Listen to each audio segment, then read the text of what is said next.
Brazilian trade unions demonstrated in front of the central bank in Sao Paulo as the financial institution keeps its key interest rate at 13.75% despite pressure from the government to lower it. Russian President Vladimir Putin and his Chinese counterpart Xi Jinping signed comprehensive partnership and bilateral strategic cooperation agreements. In Kenya on Tuesday, police reported that a university student was killed during Monday's protest against the high cost of living.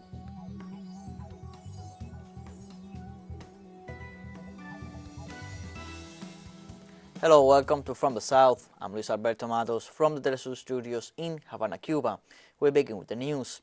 Trade unions demonstrated in front of the Central Bank of Brazil in Sao Paulo as the bank is expected to keep its key interest rate unchanged despite pressure from the government to lower it. The current rate level of 13.75% in the South American nation is one of the highest in the world. The BCB's Monetary Policy Committee will release its decision at the end of its second meeting of the year, which began on Tuesday. The economic agenda became one of the main topics discussed in Brazil since President Lula da Silva publicly criticized the rise of the country's benchmark Selic-based interest rate by the central bank, which is headed by Roberto Campos Neto, an economist appointed to the post by former head of state Jair Bolsonaro.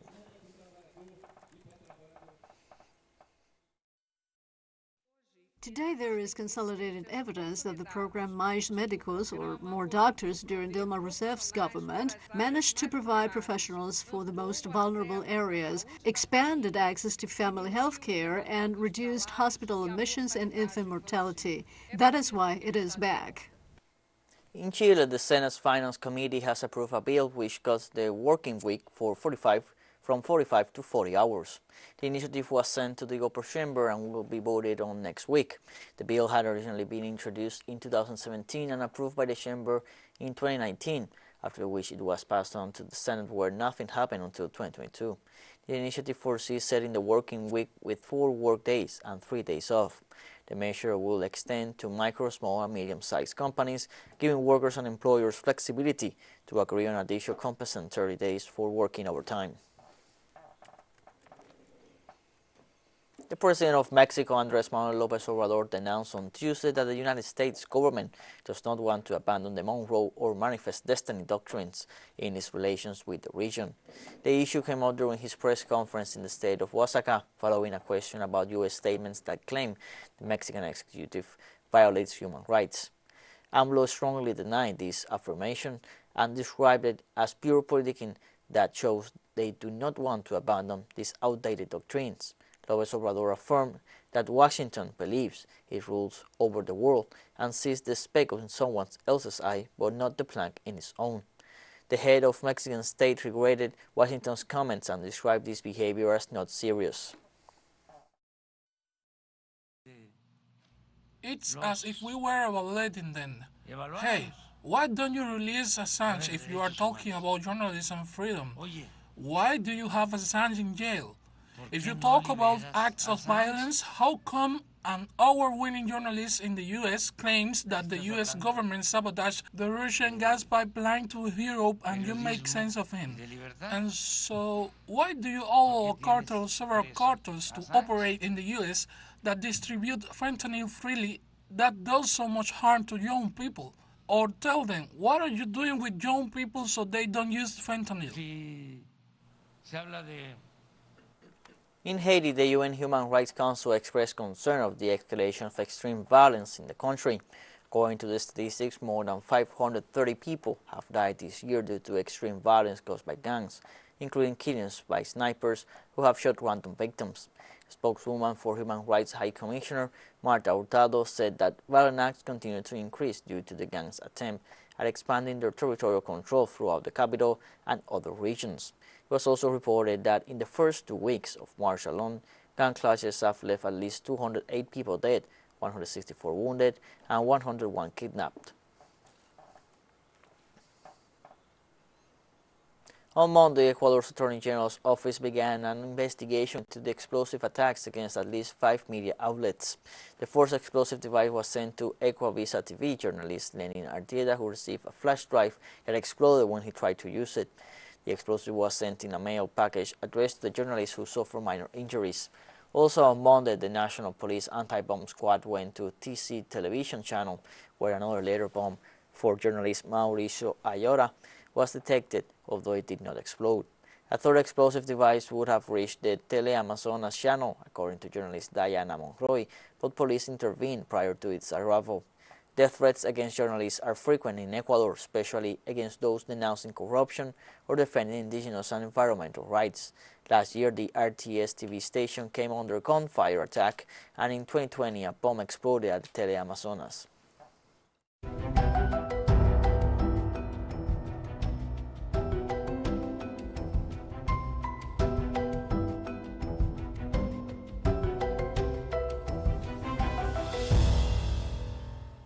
In Ecuador, the government's press office has updated the figures of victims following March 18th earthquake.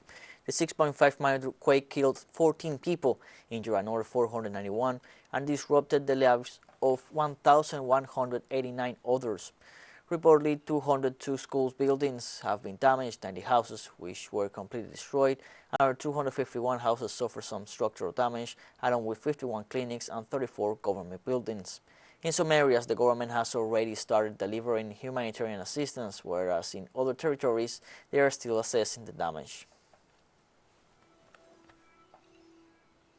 Let us take a short break, but first remember you can follow us on TikTok, the account at teleSUR English, in which you'll be able to see news in different formats, news updates, and much more. All the stories coming up. Stay with us.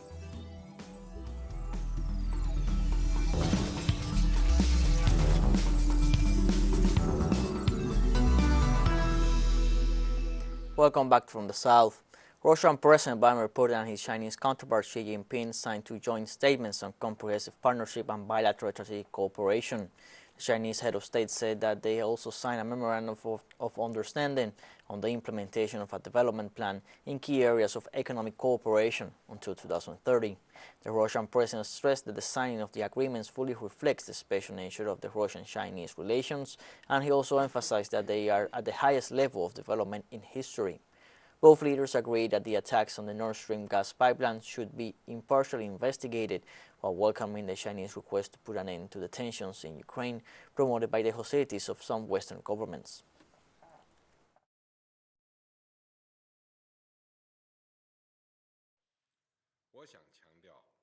I would like to emphasize that on the issue of the Ukraine crisis, China has always followed the principles of the UN Charter, upholding an objective and fair stance, actively promoting peace talks, always standing firmly on the side of peace, dialogue, and on the right side of history. President Putin expressed during the talks with his Chinese counterpart Xi Jinping that Moscow will be forced to react if Britain gives Ukraine military supplies, including armor-piercing ammunition which contains depleted uranium. It was revealed today that the UK, through the country's Deputy Defence Minister, has not only announced the supply of tanks to Ukraine, but also shells with depleted uranium. It seems that the West has indeed decided to fight Russia to the last Ukrainian, not in words, but in deeds. If this happens, Russia will be forced to react. I mean, the collective West is starting to use weapons with a nuclear component. In addition, cooperation between China and Russia was one of the main agreements that will continue to be strengthened. Further growth of Russian gas exports will be facilitated by the implementation of the agreement concluded in January on the construction of the Far Eastern gas route, as well as the initiative to build the Power of Serbia 2 gas pipeline through Mongolia. We have signed a joint statement to deepen our comprehensive partnership and strategic engagement as we enter a new era, and a joint statement on the development plan for key areas of Chinese-Russian economic cooperation for the period up to 2030.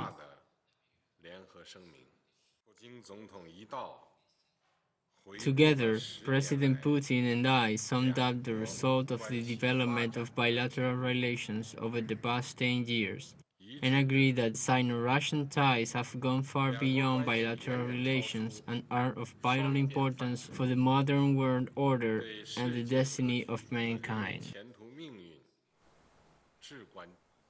According to a report, the most important security force of the British capital, the London Metropolitan Police, reveals that it is institutionally racist, misogynist and homophobic. The 363-page document launched in 2021 by senior civil servant Louis Casey, appointed by the UK government to lead an independent review of the Metropolitan Police's standards, was published in March 2023, highlighting serious concerns of the police force's treatment of women and minorities, including issues such as bullying, inadequate leadership, and institutional racism and sexism. London no longer has a functioning neighbourhood watch service, as problems focus more on ethnic minorities, Casey pointed out. The report also points that violence against women and girls has not been given the same prominence as other forms of violence. On Monday, the French government survived two no-confidence motions lodged by opposition groups, with one failing by just 9 votes in the 577-seat National Assembly. The official adoption of the reform on Tuesday is unlikely to defuse the biggest internal crisis since Macron's re-election last year, with daily protests in cities across the country turning violent at times. The pension reform is thus considered approved, although several opposition groups have lodged appeals with the Constitutional Council. Prime Minister Elisabeth Borne has assured that she will continue her reform program, and President Macron has called a meeting on Tuesday at the Elysée with the parliamentary leaders of the parties that still support his weakened government. The parliamentary leader of the far-left France En Voix party, Mathilde Panot, called on all those who can to turn out en masse for the demonstrations that are scheduled on Thursday, saying it will be a historic day. A new round of strikes and protests has been called, which are expected to once again paralyze public transport in several areas. I call on all those who can to come to their demonstrations in numbers on Thursday, to go on strike if they can, to contribute to the Strikes Fund. In short, to be a great movement of solidarity, to tell the President of the Republic that we too will not give up, and that he cannot force his way through against an entire people. Today, with the rest of the NUPs, we are going to submit a referral to the Constitutional Council, and we will obviously continue to battle with, as I said, all the tools at our disposal. Thursday is going to be a historic day, and I believe that the President must withdraw his reform as soon as possible. teleSUR English continues to grow. You can now tune in from 33 different African countries through StarSat, dial 461, and enjoy Latin American alternative broadcasts. One final short break and we'll be right back. Don't go away.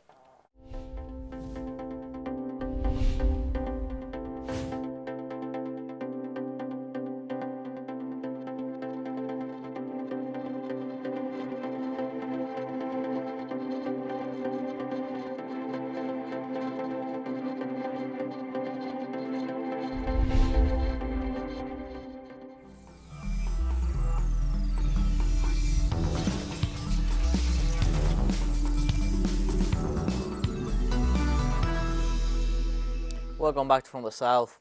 In Kenya on Tuesday, police reported that a university student was killed during Monday's protest against the high cost of living. Some 238 people were arrested in the first serious clashes between security forces and opposition supporters occurred since William Ruto took power. Pounded demonstrations had been called on by veteran opposition leader Raila Odinga. Protesters denounced high food and fuel price. The government urged organizers to call off the mayhem, saying the protests would have cost Kenya about 15 million in lost business. In this context, Kenya's opposition leader Raila Odinga on Tuesday vowed not to let up in his protest against the government. Fellow Kenyans, in the second phase of our protests, in response to public demands, we shall now hold protests every Monday and every Thursday beginning next week. We reiterate to our supporters and all patriotic Kenyans that this struggle is just starting. We are not looking back, and we will not be intimidated. No retreat, no surrender.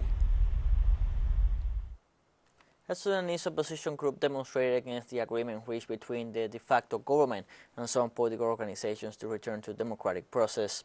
The group, known as the Democratic Bloc, which includes several national figures and smaller political parties, Meanwhile, the spokesman for the political process in Sudan, Khaled Omar Youssef, announced that the different parties involved in the country's transition process agreed to sign a final agreement in April 1st, paving the way for a transfer of power to civilians. The negotiations for the final agreement brokered by the United Nations aim at holding elections by the end of 2023 to form a civilian government. We at the Democratic Bloc did not sign the framework agreement. We are not accepting it. We reject it. We do not accept the lawyer's draft. We have our point of view on the days that we were not consulted on. It is not accepted by us. I think any group forming an authority without an agreement with the other political powers would lead the country into darkness. We hope that the brothers will sit down with their fellow Sudanese partners and come to an agreement with them. It is a big mistake for them to think they can forcefully rule the country. On Tuesday, the people of Palestine celebrate as every 21st of March the beginning of spring and the Mother's Day, which is celebrated all over the Arab world because of the struggle of women against the Israeli occupation. The day acquires a special character because the Palestinian mother is a fundamental part of the national identity, the resistance, and the one in charge of preserving and transmitting the culture of the country. For its part, Palestinian Prisoners Society assured that while Palestine commemorates Mother's Day, the Israeli occupation forces keep 5 Palestinian women in prison for resisting the occupation, and society points out that so far prison administration of the Israeli occupation deprives the children of visiting the imprisoned mothers. Countries around the world commemorate on Tuesday the International Day for the Elimination of Racial Discrimination. The date was declared by the United Nations General Assembly in 1966 in memory of the Sharpeville massacre in South Africa, which happened on the same day in 1960 when the police opened fire on peaceful demonstrators protesting against the laws of the South African apartheid government. The declaration states that everyone is entitled to all rights and freedoms without distinction of any kind, such as race and color, among others. On this 75th anniversary, the United Nations calls on the international community to redouble its efforts to put an end to this social scourge. We have come to the end of this news brief. Remember, you can find these and many other stories on our website at telesurenglish.net. You can also join us on social media, Facebook, Twitter, Instagram, Telegram, and TikTok. For TeleSUR English, I'm Luis Alberto Matos. Thank you for watching.